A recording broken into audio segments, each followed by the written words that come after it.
Jammu and Kashmir के पहलगांव में जो आतंकवादी घटना हुई जिसमें 26 पर्यटक मारे गए, उस घटना के बाद जो आतंकवाद के खिलाफ इस देश में निर्णायक ऑपरेशन सिंदूर चलाएगा, उस पर आज चर्चा हो रही। हमने अभी मुख्य विपक्षी दल के श्री गौरव गोगोई जी का भाषण सुना।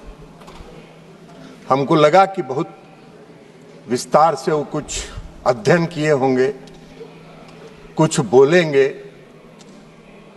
एक शब्द काम का बात नहीं बोले, एक शब्द काम का बात नहीं बोले। एक भी शब्द उन्होंने इस देश के सेना की वीरता पर, पराक्रम पर, उनके अदम्य साहस पर एक बार भी उन्होंने नहीं। आप बात करते हैं देशभक्ति की, आप देशभक्ति की बात करते हैं। इस देश की सेना पर जो पूरे देश के लोगों को गर्व है, उसकी आप एक बार प्रशंसा नहीं कर रहे हैं। आप बता रहे हैं कि कितना जहाज गिरा, कितना मिसाइल आपका गिरा, इस पर चर्चा कर रहे हैं। इस देश के सैनिकों का कोई महत्व नहीं है आपकी नजर में। और आप बात कर रहे थे इस देश में आतंकवादी घटना की। आतंकवादी घटना आज का है। आपके यूपीए के शासनकाल में 2004 से 14 तक इस देश में आतंकवाद पनपा है, उसको जगह मिली है और उसको पनाह मिला है। कितनी घटनाएं हुई, कितनी घटनाएं हुई देश में आतंकवाद की। पूरा सुनो, कहां हुआ, कितने नागरिक मारे गए, कितनी महिलाएं विधवा हुई, कितने बच्चे मारे गए। कभी आपने सोचा, कभी आपने देखा? मैं भी उस समय सदन का सदस्य था जब यूपीए की सरकार बैठती थी सत्ता पक्ष में। मैं उस समय सदन का सदस्य था और मैंने देखा है, चर्चा हुई है। आप क्या करते थे? आप क्या करते थे 2004 से 14 तक में यूपीए के शासन काल में जो आतंकवादी घटनाएं हुई, उस समय 615 लोग मारे गए, 615 लोग इस देश के मारे गए। और आप बात करते हैं आतंकवाद की। आतंकवाद तो आपके शासनकाल में पनपा है। 2006 लोग घायल हुए, 615 मारे गए और 2006 लोग घायल हुए। आप बात कर रहे हैं आतंकवाद की। 11/7/2006 को मुंबई ट्रेन हादसा हुआ। मुंबई के ट्रेन हादसा में कितने लोग मारे गए? 209 लोग मारे गए, 800 लोग घायल हुए। क्या किया आपने, क्या कार्रवाई की यूपीए के शासनकाल में? कुछ नहीं हुआ। 26/11/2008 को पूरा मुंबई महानगर में आतंकवादियों का कब्जा था। आतंकवादियों का कब्जा था। कैसे आए थे आतंकवादी? आज तो आप सवाल पूछ रहे थे कि पहलगांव में आतंकवादी कैसे आए, मुंबई पूरे शहर में, महानगर में आतंकवादी कैसे घुसे थे, आपको बताना चाहिए। उस आतंकवादी घटना में महाराष्ट्र पुलिस के 2 अधिकारी मारे गए थे, 2 अधिकारी मारे गए। और उस पूरे महानगर के 26/11/2008 की घटना में 175 लोग मारे गए थे, 300 लोग घायल हुए थे। क्या किया आपने? क्या किया आपने? उसमें 29 विदेशी नागरिक भी थे, विदेशी नागरिक थे जो मारे गए थे। उसमें जो बॉम्बे पुलिस के 2 अधिकारी, संयुक्त पुलिस आयुक्त और ज्वाइंट पुलिस कमिश्नर मारे गए थे। क्या किया था? आप घड़ियाली आंसू बहा रहे थे। सदन में चर्चा किया आपने, और सदन में चर्चा करके घड़ियाली आंसू बहा के और उस समय के गृह मंत्री को विदा करके नए गृह मंत्री को बैठा दिया, मुख्यमंत्री को विदा कर दिए और आतंकवाद को पूरे देश में पनपने के लिए आपने जगह देने का काम किया। यही तो काम कर रहे थे आप। आतंकवादी की बात कर रहे हैं। आपको आतंकवाद के खिलाफ लड़ाई लड़ने का न साहस था यूपीए सरकार को और न उसमें दम था।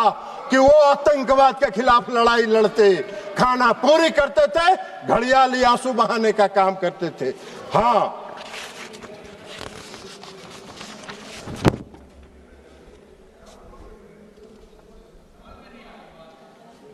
और उसको भी बता दें कि उस मुंबई की घटना का जो मुख्य कर्णधार था, जो अमेरिका में छिपा हुआ था, आपको उसको लाने का साहस नहीं हुआ।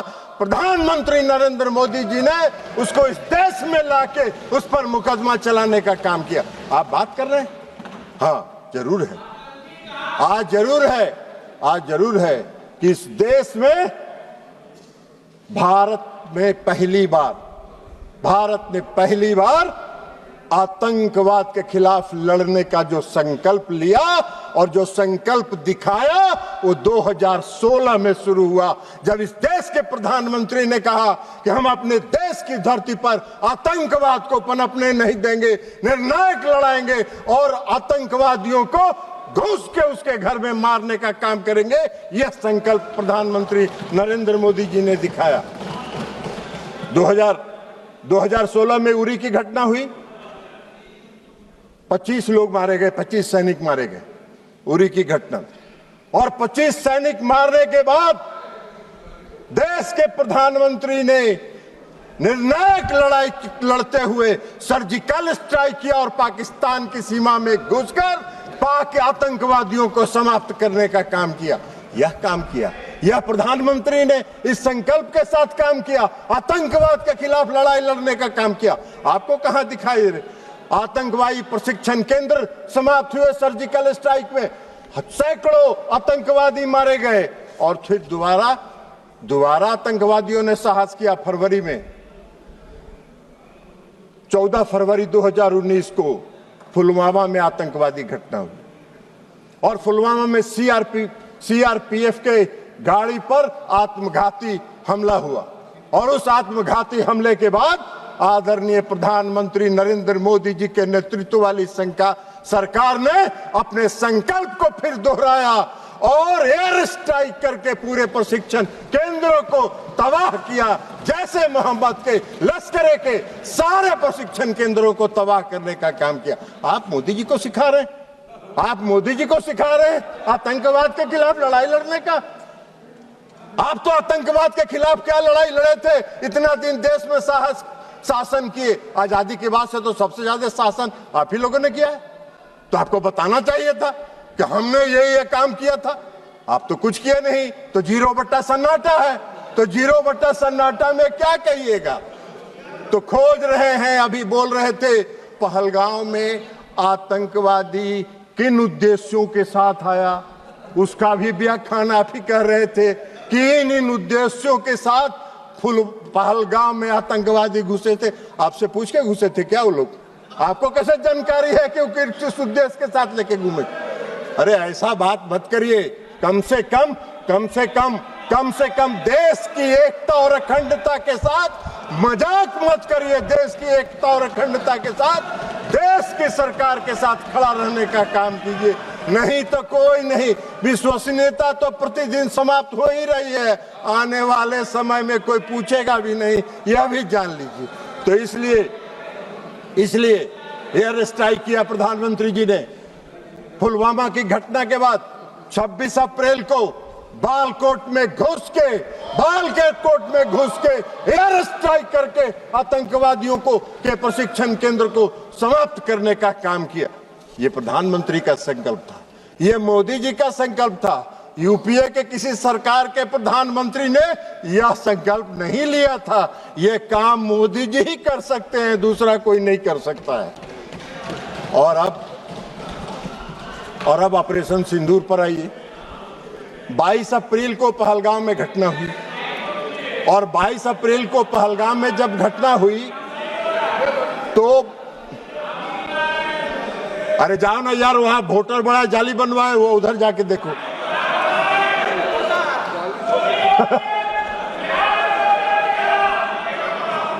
आप कृपया बैठे मत बात करिए, उनको बोलने दीजिए। आप बैठिए। नहीं, आप बैठिएगा प्लीज, आप बैठिएगा।